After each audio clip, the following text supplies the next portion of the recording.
Mi profesión, bien, soy teólogo. No, el Señor no me oyó bien. No soy geólogo, teólogo.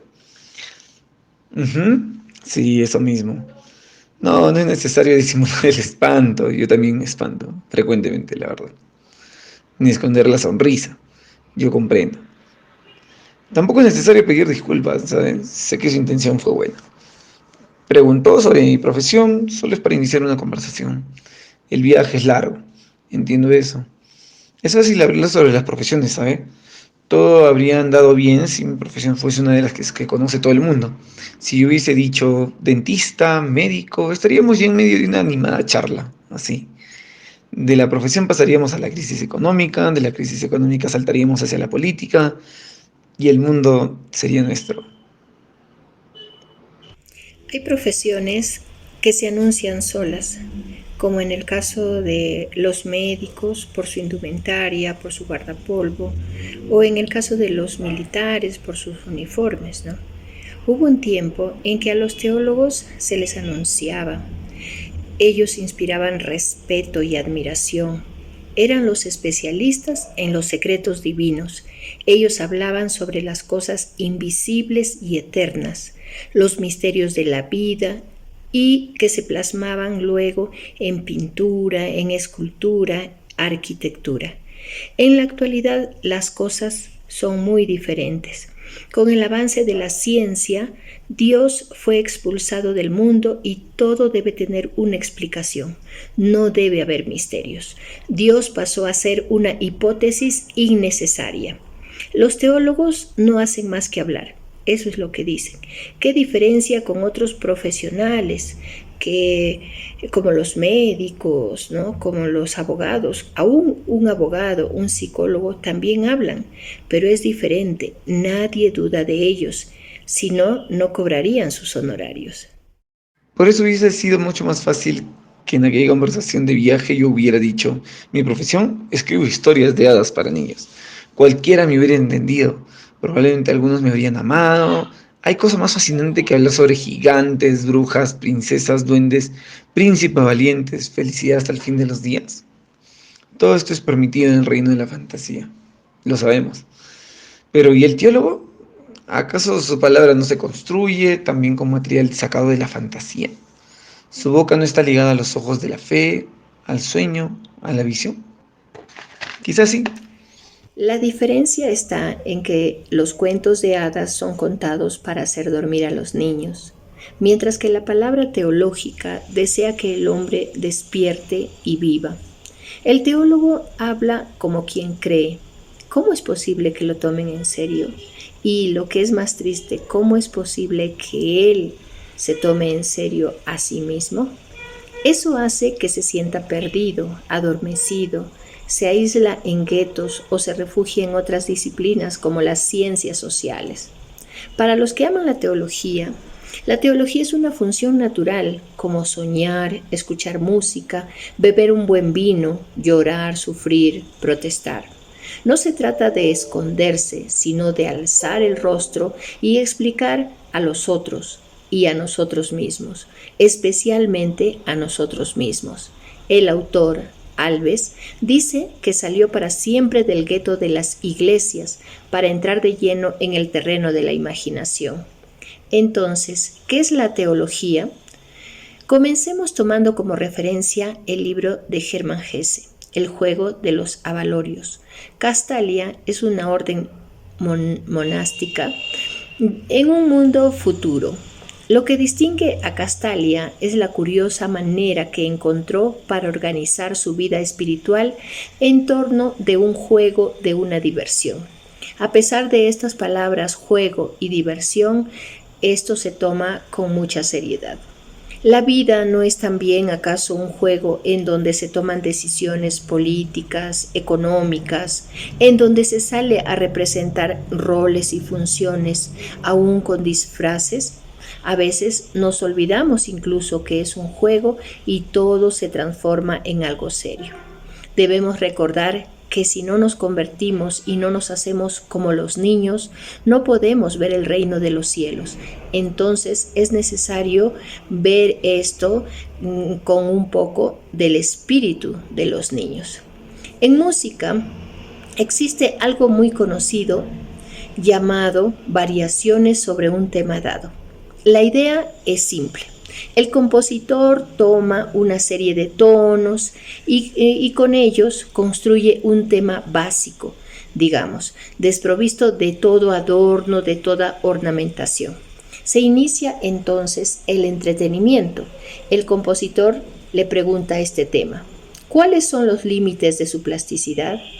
¿Hasta qué punto será posible alterarlo sin destruir su identidad, su esencia? Y el tema, el compositor lo establece como núcleo central de una trama a ser tejida. Y se pone a construir una tapicería de sonidos, variando, alterando, invirtiendo, adornando, complicando, haciendo surgir así, por medio de sucesivas revelaciones, las posibilidades que se escondían adormecidas en el tema ideal. Imaginemos ahora un juego semejante a variaciones sobre un tema dado y que puede y debe ser construido con todos los materiales simbólicos posibles extraídos de la experiencia humana y de todo aquello que la cultura haya producido. ¿Cuál es la tarea? Construir una arquitectura simbólica que evoque y represente la presencia escondida del tema propuesto, adicionando muchas cosas de nuestro mundo. En torno de la gran cuenta de vidrio, tema central, las otras cuentas son agregadas hasta que al final todo encaja con armonía. Esta es la idea básica del ejercicio lúdico en torno del cual giraba Castalia, el juego de las cuentas de vidrio. ¿Cómo caracterizar las cuentas teológicas? No es difícil: su brillo, sus colores, su calor. Hay que ir al arca donde están guardadas las cuentas y comenzar a sacarlas. Mitos, ritos, símbolos, visiones utópicas, poemas, salmos, oraciones, maldiciones, historias, esperanzas, prisiones, lágrimas, dolores, sonrisas. Y el teólogo toma las cuentas inertes, les da calor en sus manos. Ellas resplandecen, se llenan de luz, cobran vida y él comienza a organizarlas como si fuesen tapices, amarrando los símbolos unos con otros hasta que la red se alarga lo suficiente como para ser colgada en los dos extremos del abismo. El teólogo trabaja con símbolos, juega con ellos. ¿Qué teólogo en el pasado tuvo la desfachatez de comparar su trabajo al juego o a la artesanía? Sus rostros serios revelaban la gravedad de su tarea, a abrir las puertas de las cosas divinas y eternas. Sabían que, en oposición a las sombras en que los otros hombres vivían, ellos habitaban en lugares sagrados donde la luz de Dios se hacía oír y contemplaban la luz clara y directa de la revelación. Rubén Alves sugiere que la teología es juego, construcción, artesanía, cosa humana por demás humana. Decir que los teólogos son jugadores, tapiceros, ¿no será lo mismo que decir que ellos son jugadores embusteros? Vamos a citar a Kierkegaard, que nos dirá de un danzarín curioso. Si un danzarín diese saltos muy altos, podríamos admirarlo, pero si él intentara dar la impresión de poder volar, la risa sería su merecido castigo, aunque él fuese capaz de verdad de saltar más alto que cualquier otro danzarín. Los saltos son actos de seres esencialmente terrestres que respetan la fuerza de gravedad de la Tierra, ya que el salto es algo momentáneo. El vuelo nos hace pensar en seres emancipados de las condiciones telúricas, un privilegio reservado para las criaturas aladas. La razón de esta parábola es muy simple. Los teólogos son danzarines. No son seres alados privilegiados, aunque a veces muchos hagan el ridículo de esa manera.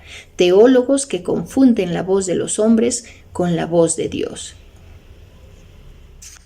Si le hubiésemos dicho a nuestro compañero que somos seres alados, él no habría podido evitar la risa y su desprecio.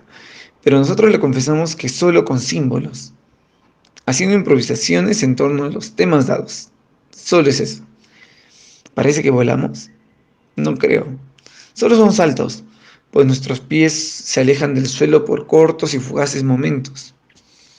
Y la teología se descubriría como cosa humana, cualquiera podría hacerla, si sintiera la fascinación de los símbolos, el amor por el tema, y si tuviese la imaginación sin la cual los pies no se despeguen nunca de la tierra. Es necesario. Podemos, entonces, recuperar la belleza de un danzarín cuando todos puedan ver el lugar donde sus pies tocan el suelo y no se crean seres de otro nivel. He aquí el extraño fin de este tema. El desconocido de nuestro viaje muy bien podría convertirse en un discípulo. ¿Quién podrá negar la belleza del juego de las cuentas de vidrio? Y el teólogo se redescubriría, no ya vestido con los colores fulgurantes de los que están en la cima, sino en la tranquila desnudez de aquellos que, como los demás, andan por los caminos comunes de la existencia. Finalmente, quiero citar al mismo autor de esta lectura, Rubén Alves, y dice lo siguiente: quiero que todo lo que amé y perdí me sea devuelto. Todas esas cosas viven en ese inmenso agujero adolorido de mi alma que se llama nostalgia. Para eso necesito a Dios, para que me cure de la nostalgia. Dicen que el remedio está en el olvido, pero eso es lo que menos desea alguien que ama. Se cuenta de un hombre que amaba apasionadamente a una mujer que se llevó la muerte. Desesperado, recurrió a los dioses pidiendo que le devolvieran a la mujer que tanto amaba. Compadecidos, le dijeron que no podían devolverle a su amada. No tenían el poder sobre la muerte, pero que podían curar su sufrimiento logrando que se olvidara de ella. Él respondió: todo menos eso, pues el sufrimiento es el único poder que la mantiene viva a mi lado. Tampoco quiero que los dioses me curen mediante el olvido, más bien quiero que me devuelvan mis cuentas de vidrio. Así imagino a Dios, como un fino hilo de nylon invisible que busca mis cuentas de vidrio en el fondo del río y me las devuelve como un collar. No por él mismo, sobre quien nada sé, sino por aquello que él hace con mis cuentas. Quiero a Dios como un artista que busca los pedazos de mi vitral, roto por las pedradas del azar, y los coloca de nuevo en la ventana de la catedral, para que los rayos de sol pasen nuevamente a través de él. Lo que quiero es un Dios que juegue el juego de las cuentas de vidrio, siendo yo una de las cuentas coloridas de su juego. Muchas gracias.